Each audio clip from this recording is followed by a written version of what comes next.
Hello students, psychology online class में आपका स्वागत है। इस क्लास में अभी मैं आपको निरंतर रूप से REET level first, REET level second grade अध्यापक भर्ती परीक्षा, फर्स्ट ग्रेड अध्यापक भर्ती परीक्षा, नेट और सेट से संबंधित साइकोलॉजी के जो भी टॉपिक हैं उनका निरंतर अध्ययन करवाने का प्रयास करूंगा। इसी क्रम में आज मैं आपके लिए पहला टॉपिक लेके आया हूं, अधिगम। लेकिन इस टॉपिक को शुरू करने से पहले एक रिक्वेस्ट है कि आप सभी हमारे इस पेज में सब्सक्राइब करके इसके बेल आइकन वाला बटन ज़रूर दबाएं, ताकि भविष्य में जो भी वीडियोस आपके लिए डाली जाएं उनके लिंक आप तक पहुंच पाएं। साथ ही इस पेज को ज़्यादा से ज़्यादा शेयर करें ताकि बच्चों को अच्छी शिक्षा मिल सके और वो आने वाले एग्ज़ाम्स में साइकोलॉजी से संबंधित प्रश्नों को बहुत आसानी से हल कर पाएं। तो सबसे पहले हम शुरू करते हैं आज का ये टॉपिक, जिसका नाम है साइकोलॉजी में अधिगम। अधिगम यानी लर्निंग। सबसे पहले आपको ये पता होना चाहिए कि अधिगम है क्या, अधिगम कहते किसे हैं। तो इस क्रम में मैं आपको बता दूं कि अधिगम क्या है, यह जानने के लिए जरूरी है कि हम अधिगम का अर्थ और उसकी परिभाषाओं के बारे में जान लें।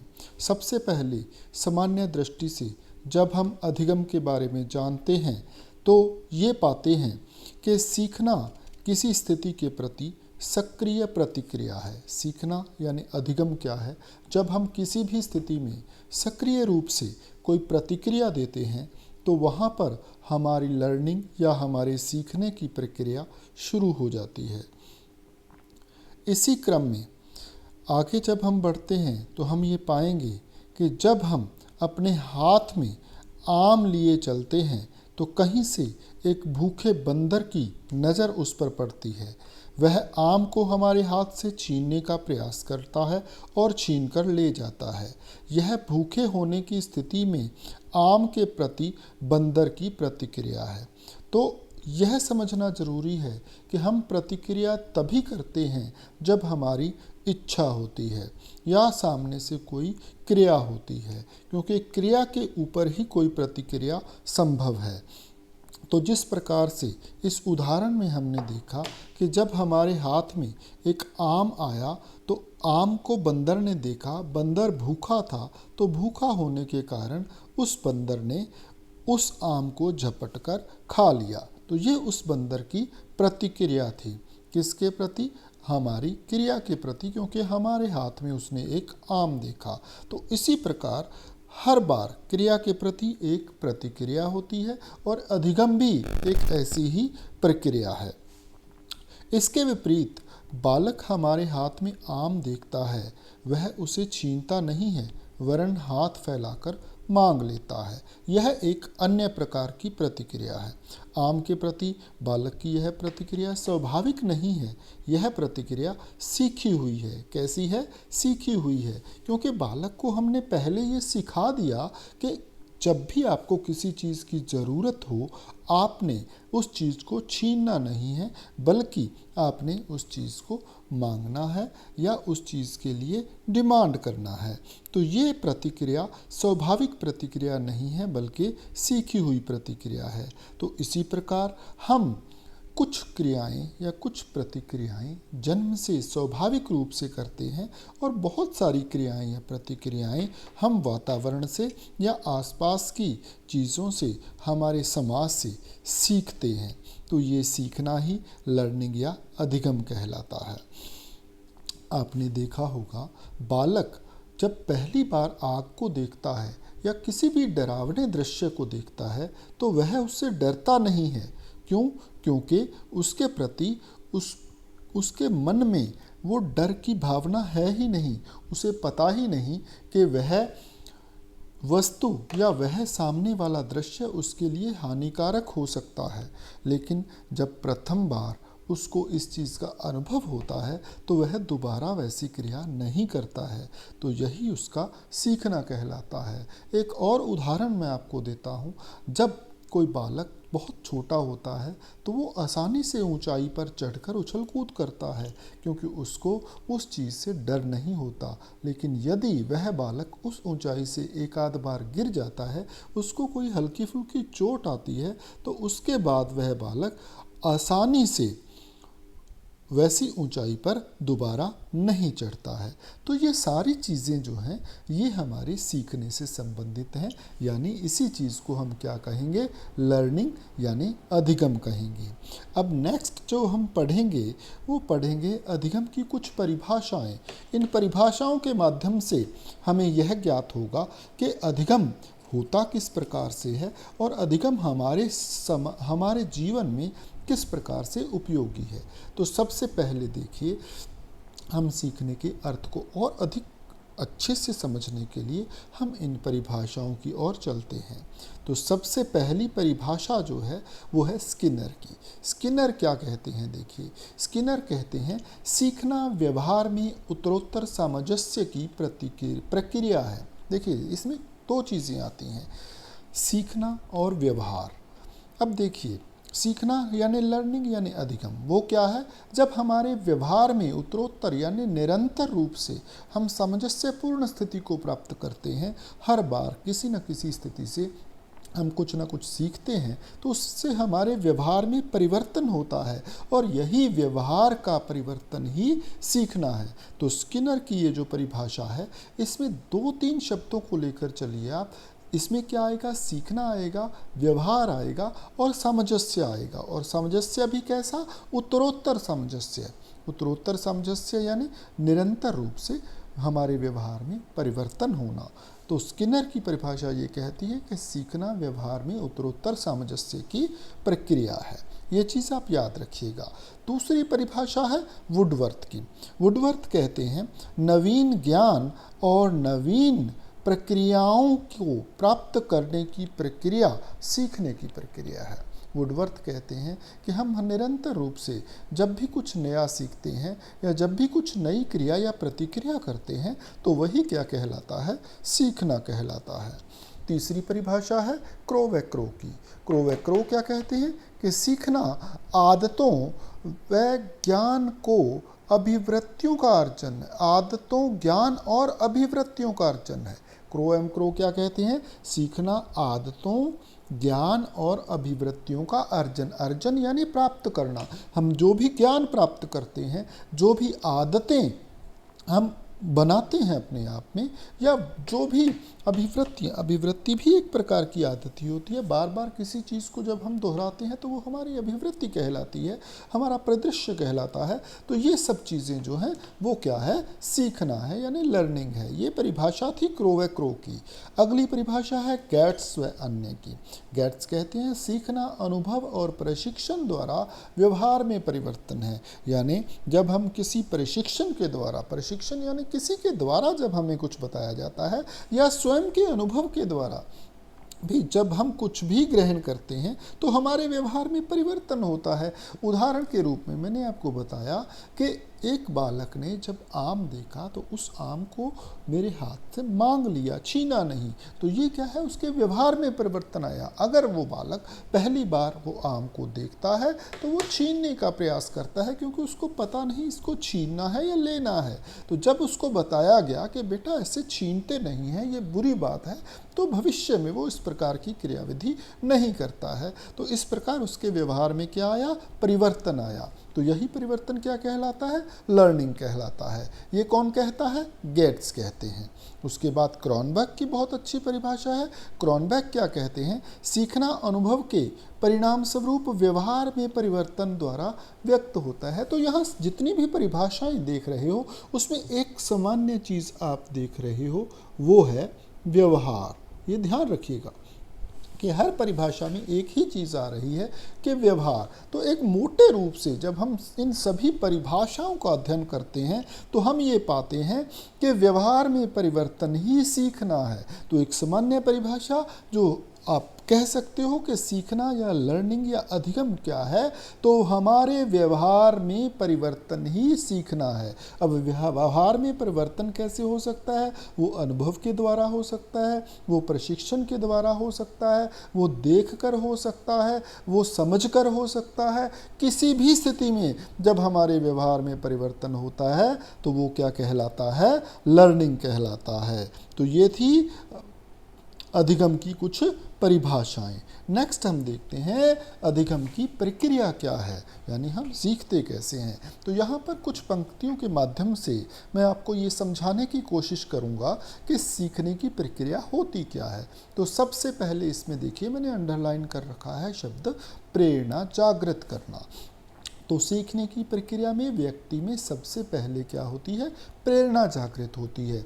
यानी जब तक हमारे मन में प्रेरणा जागृत होगी नहीं, हम सीखेंगे नहीं। सीखने के लिए बहुत ज़रूरी है प्रेरणा को जागृत करना। जब हम किसी चीज़ को करने के लिए प्रेरित होते हैं तो तभी हम सीख पाते हैं। अगर हम प्रेरित नहीं होते हैं तो हमारे सीखने का स्तर ना के बराबर होता है। उसके बाद आगे क्या कहते हैं देखिए,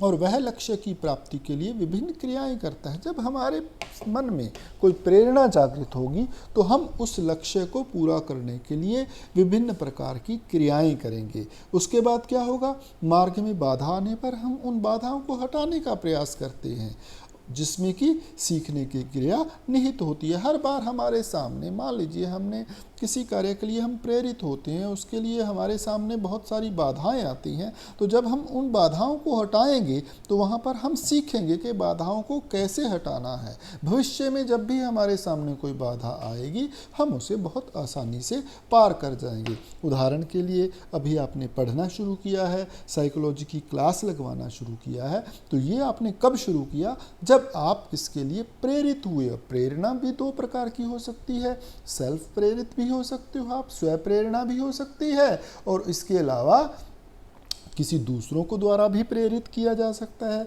तो जब कोई दूसरा आपको प्रेरित करता है तो वो तो कहलाती है प्रेरणा, लेकिन जब आप स्वयं प्रेरित होते हो तो वो कहलाती है अभिप्रेरणा। तो यहाँ पर अभिप्रेरणा या प्रेरणा के माध्यम से जब आप अपने लक्ष्य की प्राप्ति के लिए आगे बढ़ते हो, यानी क्रिया करते हो, यानी आपने अब अध्यापक बनने की सोची, उसके बाद आपने क्रिया क्या की कि इस पे वीडियोस देख रहे हो अभी, और वीडियोस देखने के बाद इस पेज को लाइक किया, सब्सक्राइब किया, ताकि आपको ज़्यादा से ज़्यादा वीडियोस मिलें। तो ये आपकी क्या है? क्रियाएं हैं। अब मान लीजिए आपको कुछ समझ में नहीं आता है, या आपको यूट्यूब चलाना नहीं आता है, या आपको वीडियोज़ ओपन करना नहीं आता है, तो आप उसके लिए प्रयास करेंगे, आप उसको सीखने की कोशिश करेंगे, लेकिन निरंतर प्रयास करने के बाद आप उस चीज़ को आसानी से सीख लेंगे। और यही सीखने की क्रिया जो है वो आपके लिए क्या कहलाएगी? लर्निंग कहलाएगी। अब इसके बाद आगे देखिए क्या है, कई क्रियाओं में से जिस सही अनुक्रिया द्वारा बाधा दूर होती है वही अनुक्रिया व्यक्ति को पुनर्बलन प्रदान करती है। यानी हम जब भी सीखने के लिए बैठते हैं, हमारे सामने जब भी कोई समस्या आती है तो हम उसको दूर करने का प्रयास करते हैं। अनेक बार प्रयास विफल होते हैं, लेकिन अनेक प्रयासों में से कोई एक प्रयास सफल होता है, और वही सफल प्रयास हमें आगे बढ़ने के लिए प्रेरित करता है, और वही सफल प्रयास क्या है? हमारी लर्निंग है। भविष्य में जब भी वो समस्या हमारे सामने आएगी, हम उस समस्या को पहले ही प्रयास में हल कर लेंगे, यानी हम उस समस्या से लड़ना या उस समस्या से जूझना सीख गए हैं। तो यही क्या कहलाता है? लर्निंग कहलाता है। तो यही आगे बढ़ता हुआ व्यक्ति अनुक्रियाओं का संगठन करता हुआ अपने उद्देश्यों को प्राप्त करता है। यानी हम लाइफ में जब भी कोई कार्य करते हैं तो उसमें बहुत सारी क्रियाएं करते हैं, उसमें बहुत सारी क्रियाएं जो हैं असफल होती हैं, कुछ क्रियाएं सफल होती हैं, लेकिन जो जो क्रियाएं सफल होती हैं उनको उत्तरोत्तर जोड़ते जाते हैं, और उसके बाद हमारे व्यवहार में निरंतर परिवर्तन होता जाता है, और हम निरंतर रूप से लर्निंग यानी अधिगम की प्रक्रिया में आगे बढ़ते हैं। तो यहाँ आपने ये सीखा कि सीखने की प्रक्रिया क्या है।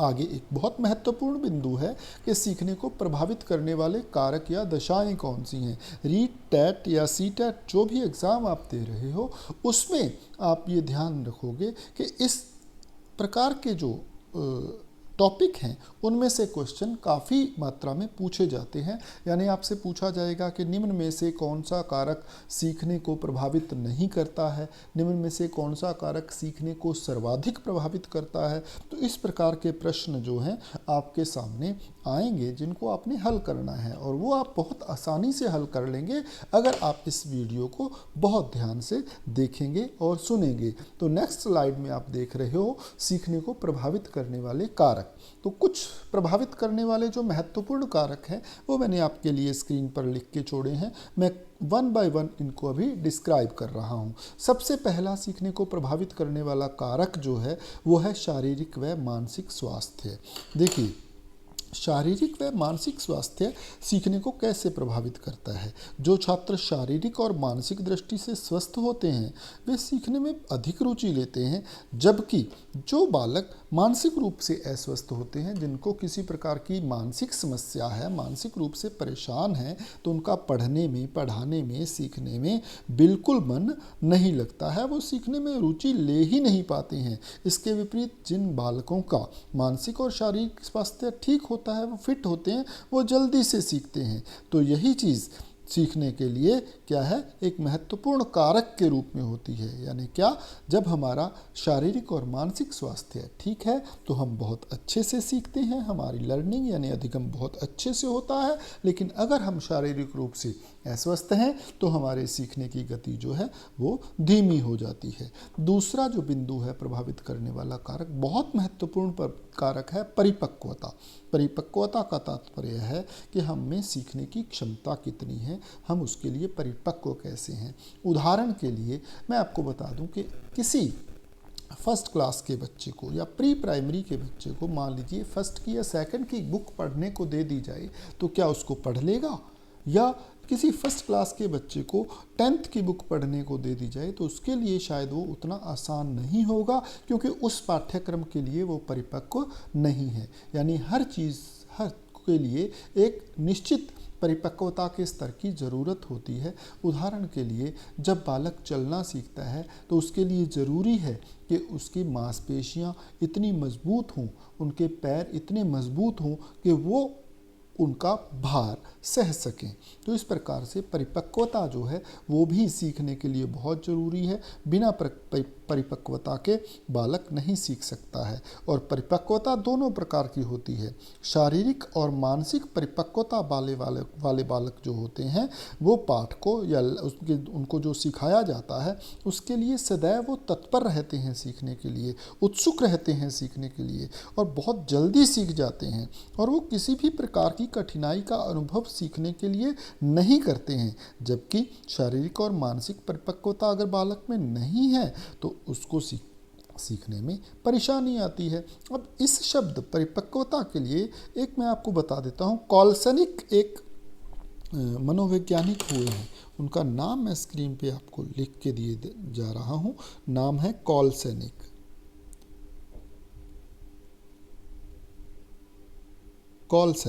कॉल्सनिक ने परिपक्वता और सीखने को लेकर एक परिभाषा दी। वो कहता है कि परिपक्वता और सीखना पृथक प्रक्रियाएं नहीं हैं।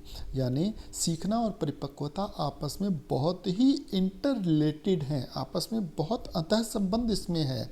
यानी ये कहा जा सकता है कि ये एक दूसरे से अविच्छिन्न रूप से संबद्ध हैं और एक दूसरे पर ही निर्भर है। यानी जब हम सीखेंगे तो उससे परिपक्वता आती है, और जब हम परिपक्व हैं तो सीख पाएंगे। तो ये दोनों चीज़ें आपस में बहुत ही ज़्यादा जुड़ी हुई हैं। तो दूसरा कारक मैंने आपको बताया परिपक्वता, जो कि सीखने के लिए बहुत महत्वपूर्ण है। तीसरा है सीखने का समय। आपने ये एहसास किया होगा कि जब आप विद्यालय स्तर पर पढ़ते थे तो उसमें जो आपके जो कठिन विषय हैं उनके पीरियड जो हैं वो पहले रखे जाते हैं, और जो अपेक्षाकृत आसान विषय हैं उनके पीरियड हाफ टाइम से जस्ट पहले, या ये कहें कि हाफ टाइम के बाद या छुट्टी के समय रखे जाते हैं, ताकि आपके शरीर में जो थकान आती है या सीखने का जो समय है, जब आपका शरीर फ्रेश होगा, आप सीखने के लिए ज़्यादा सक्रिय होंगे तब आप ज़्यादा अच्छे से सीखेंगे। सीखने का समय सीखने की क्रिया को भी प्रभावित करता है।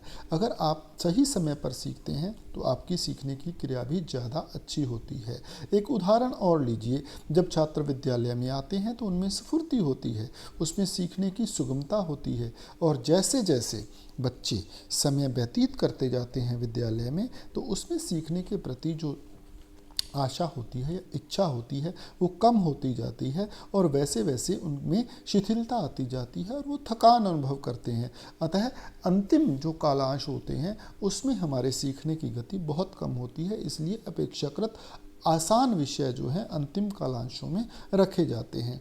इससे इंटरसेप्टेड एक और कारण है थकान। थकान भी हमारे सीखने को प्रभावित करती है। जब हम बहुत ज़्यादा थक जाते हैं तो हमारे सीखने की गति जो है वो कम हो जाती है, लेकिन जब हमारा शरीर स्वस्फूर्त होता है, हमारे शरीर में थकान नहीं होती है, तब हमारे सीखने की गति तेज होती है। अगला बिंदु है सीखने की इच्छा।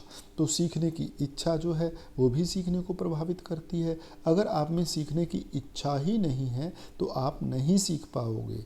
उदाहरण के लिए आज की इस क्लास में अगर आप दृढ़ इच्छा शक्ति के साथ इस क्लास को सुन रहे हो कि आज मुझे अभिप्रेरणा टॉपिक बिल्कुल क्लियर करना है या आज मुझे अधिगम टॉपिक बिल्कुल क्लियर करना है, तो आप इस वीडियो को बहुत अच्छे से ध्यान से सुनोगे। लेकिन अगर आपकी इच्छा नहीं है तो आप 2-3 मिनट इस वीडियो को देख के अगली वीडियो पर पहुंच जाओगे। इससे आपका सीखना जो है वो प्रभावी नहीं होगा। तो ये बहुत ज़रूरी है कि आप सीखना अगर चाहते हो तो आप में सीखने की इच्छा भी होनी चाहिए। नेक्स्ट है प्रेरणा या अभिप्रेरणा। जैसा मैंने आपको पहले बताया कि अधिगम को प्रभावित करने वाले कारकों में प्रेरणा और अभिप्रेरणा बहुत महत्वपूर्ण कारक हैं। जब आपको कोई प्रेरित करता है तो आप में सीखने की इच्छा जागृत होती है और वही इच्छा आपके सीखने की गति को बढ़ाती है। या कई बार हम क्या होते हैं, स्व अभिप्रेरित भी होते हैं। यानी अभिप्रेरणा जिसको कहते हैं, स्व अभिप्रेरित होने से तात्पर्य है कि कई बार हम अपने आस पड़ोस में देखते हैं हमारे कलीग्स, हमारे साथी जब सफल होते हैं तो हमें भी ये इच्छा होती है कि हम भी उनके जैसे ही सफल हों, हम वैसी ही मेहनत करने के लिए प्रेरित होते हैं। तो ये हमारी अभिप्रेरणा जो है ये भी सीखने को प्रभावित करती है। अगर हम अच्छे से अभिप्रेरित हैं, हमें अच्छे से किसी ने प्रेरित किया गया है तो हम ज़्यादा अच्छे से सीखते हैं, और प्रेरणा के अभाव में हम अच्छे से नहीं सीख पाते हैं। अगला जो कारक है वो है सीखने की विधि। जब हम सीखने बैठते हैं तो उसके लिए किस विधि से सीखते हैं, कैसे सीखते हैं, उसके लिए प्रक्रिया कौन सी अपनाते हैं, ये भी सीखने को बहुत ज़्यादा प्रभावित करती है। अगर हम अच्छी विधि के माध्यम से सीखते हैं तो हमारा सीखना बहुत अच्छा रहता है। लेकिन अगर हम उचित विधि प्रविधि का उपयोग नहीं करते हैं तो सीखना उस गति से नहीं होता जितना होना चाहिए। सीखने की विधि का संबंध छात्र और विषय दोनों से ही है। यह विधि जितनी अधिक रुचिकर होगी और उपयुक्त होगी, सीखना उतना ही सरल होगा। इसलिए प्रारंभिक कक्षाओं में खेल विधि से ही सिखाया जाता है, और जब बच्चा खेल के माध्यम से सीखता है तो वह बहुत अच्छे से सीख लेता है। उच्च कक्षाओं में सामूहिक और सह संबंध विषयों का प्रयोग किया जाता है, और